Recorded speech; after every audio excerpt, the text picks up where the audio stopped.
Good morning. It's Friday. We got there again. Eagle-eyed viewers may have noticed that there was not a video posted yesterday. That is because there actually was a video filmed yesterday. I was working from home instead of in the car, so I filmed it a bit differently. And I went to edit it after the fact and realized that my microphone, my headphone microphone, and my camera microphone had all three been recording sound. So I sounded like I was talking at you through an echo chamber. So that video will not be posted. Sorry about that. So today I'm going to try to talk through basically everything I talked through yesterday that you didn't get to hear, so that you'll get to hear it. Continuing with the D&D101 series.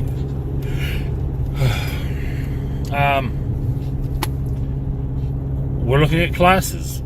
We've had a look at some of the, what I would refer to as the starter classes. Your barbarians, your fighters, your rogues, your wizards, and your clerics. Now I want to go back through and talk about some of the rest of the classes that you're likely to encounter. Most of these, I believe all of these, will be the player's handbook classes.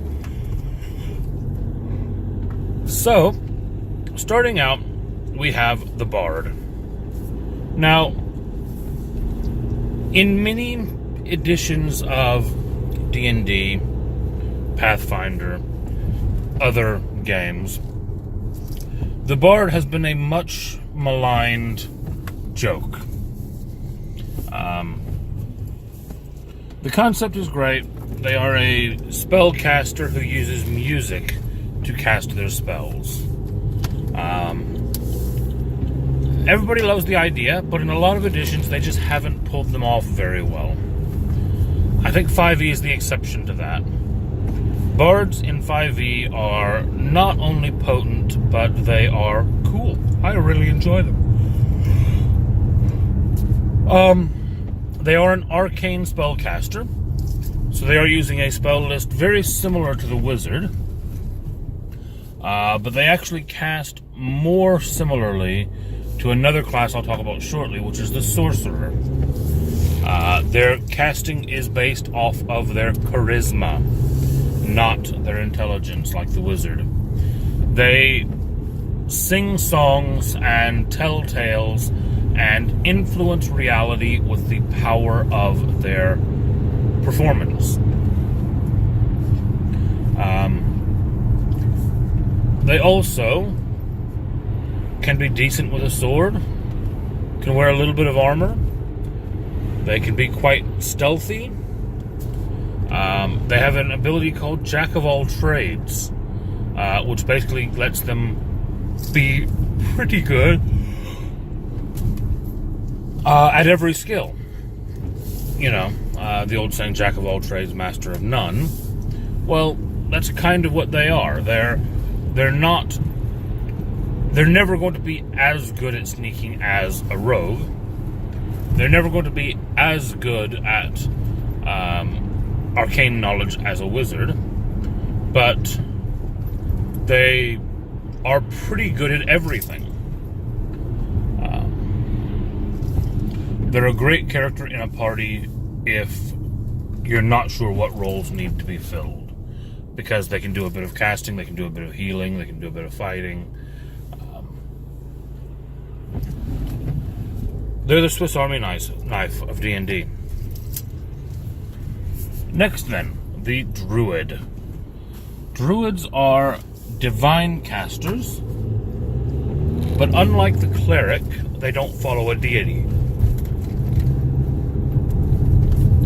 Druids are worshippers of the power of nature. They live in harmony with nature. They commune with the nature spirits. They're your ultimate kind of hippie green piece things. No, sorry, they're much cooler than that, actually. They cast divine spells, so your healing magics, as well as all of your kind of nature-based spells.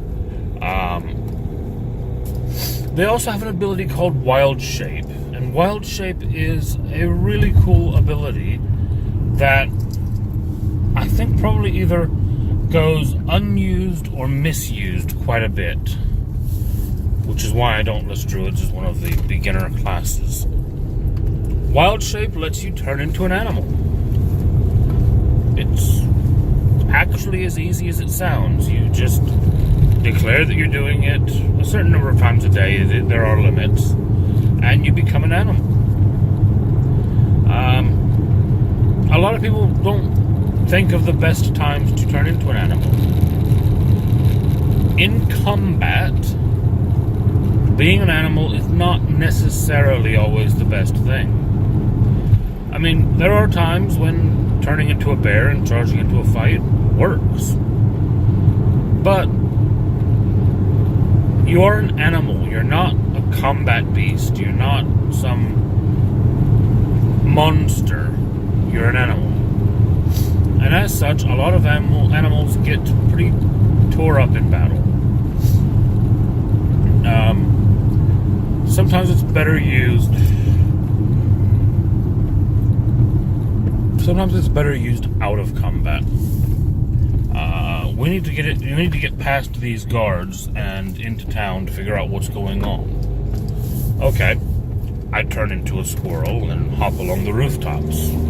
They'll never pay any attention to a squirrel running along the roof. There are a lot of situations, well, this is collapsed and it's too small for any of us to get through. I turn into a mouse and scurry through. It's a very good ability. It can be used in a lot of situations. Just think about when you're using it. From the Druid, moving on, we have the Paladin. Now, I mentioned the other day when talking about the fighters that there was another class that also would be described as your knights. That's the Paladin. In fact, most people would think of the Paladin when they think of a knight before they think of a fighter. I'm not quite sure why, because they're quite different, but basically a Paladin is a heavy armor wearing, usually sword wielding warrior who is devoted to a deity and receives divine magic from that deity. They don't get as much magic as a cleric, for example, but a paladin is basically the halfway point between a cleric and a fighter. They actually do get some unique spells. There's smite abilities, which are basically spells that are directly created to be channeled through a melee attack.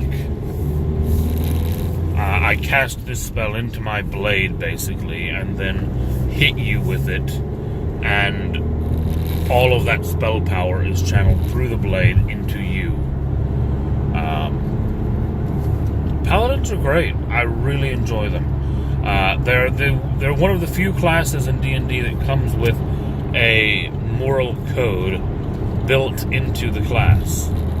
And depending on what edition of D&D you're playing, not adhering to that code can have huge repercussions, up to and including you just lose all of your abilities and nothing works.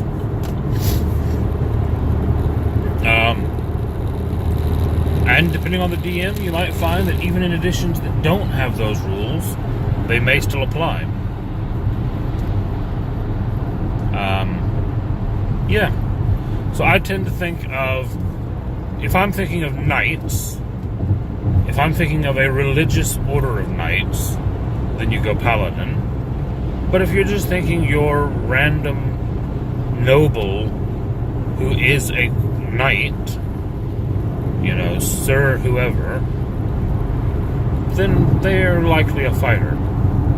Being a knight does not automatically make you a paladin. Being a knight with purpose does. From the paladin, we'll move on to the ranger. Now, the ranger is another class that has gotten a lot of flack through the years. And it's because I think for a long time, D&D wasn't quite sure what to make them. There are a few different paths you can take as a ranger. Most will go the ranged combat path, the archery path. And they are woodsmen. They're very much like druids in that they are in tune with nature. But the ranger is almost a mix of druid and rogue. They are quite stealthy, especially in the wild. They are hunters. They have particular favored enemies that they are especially good against.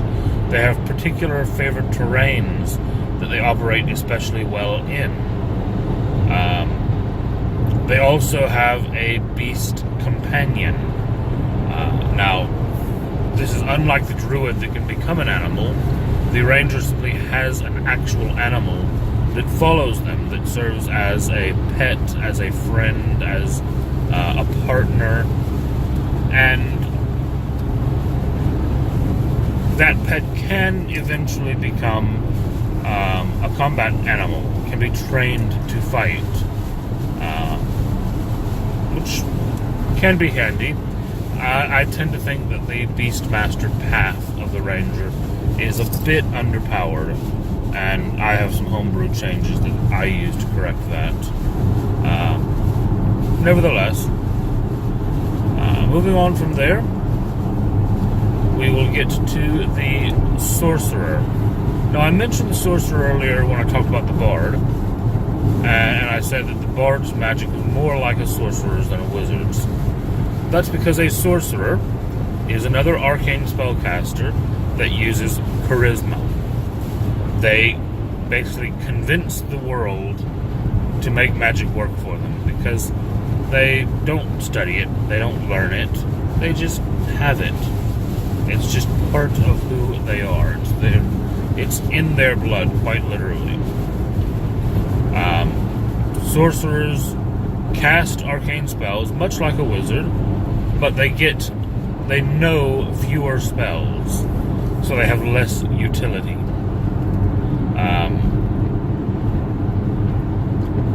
In exchange, however, they do also get a sorcerer's bloodline. And the bloodlines, each is unique and different and gives them different bonuses. My personal favorite is a draconic bloodline. Somewhere in the sorcerer's past, there was a half-dragon. There was a dragon ancestor. And although it's kind of faded and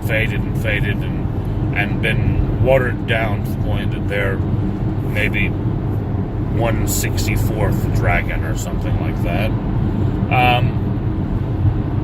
that little spark of dragon magic still kindles in them power. And what happens then is, as you progress as a sorcerer, you gain more of those abilities come to the fore. So you start out, your skin is a little bit scaly, and you have a little bit of extra armor. And then you can breathe fire. And then as you progress, you get to a point where you eventually sprout wings. So you become more and more like your bloodline as you gain sorcerer's power. Which, I enjoy that. Guy's gonna just cut me off. And the last class I want to talk about today is the Warlock. Now, where the wizard studies for power, and the sorcerer just convinces reality to give them power, the warlock has to work for it. They bargain for their power. They make a deal, sometimes literally with the devil, other times with chaos powers or archfey. They are beholden to this entity, whatever it is. It's not like a cleric and their deity. A cleric and their deity is a love relationship. The cleric believes in what the deity is doing and wants to follow them. And because of this, the deity grants the cleric power to fulfill their shared mission. The warlock and his patron, not so much. In most cases, the warlock's usually unaware of what the patron's actual plans and motives are. They may be unaware of who the patron actually even is. But they have surrendered a fraction of themselves to this entity to gain power. And in most cases, they don't understand the deal they've made. That's why you see a lot of good characters playing warlocks that actually have an evil patron and don't know it. These patrons are quite active in some cases. They nudge the warlock to do things. They manipulate events around the warlock to their own advantage.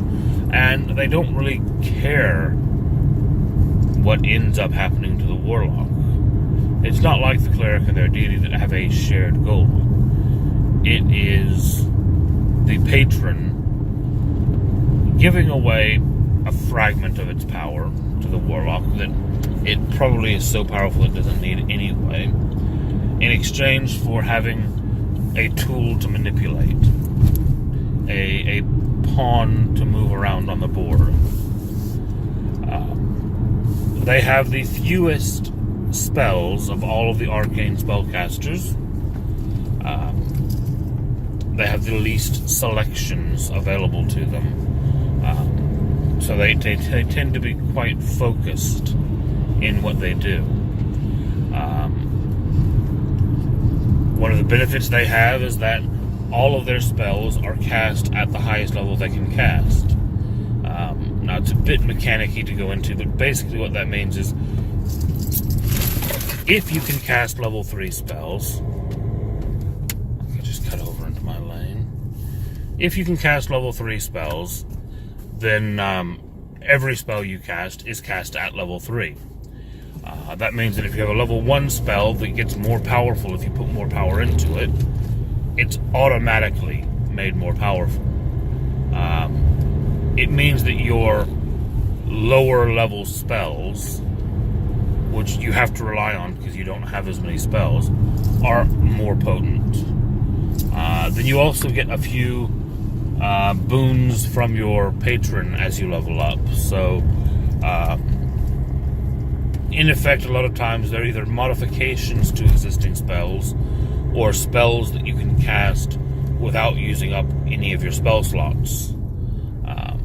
So, a warlock is much more focused into a specific area, but they're usually very potent in that area. So there we have it. Timed it very well. I'm just pulling into the office. That is the remainder of the classes. Now, there are others. Don't get me wrong. There are definitely others. Especially if you start going into things like the DM's Guild. Then you start getting into things like the Artificer in the Unearthed Arcana, or the Mystic in Unearthed Arcana, or Matt Mercer's Gunslinger, which is a very cool class. Yeah, there's a lot of choices out there, but don't get too tied up in all the choices. Pick something, play it, learn it, enjoy it, and then if you find that it's not for you, move on, do something different. Anyway, I have to go do some actual work now, so I will talk to you later.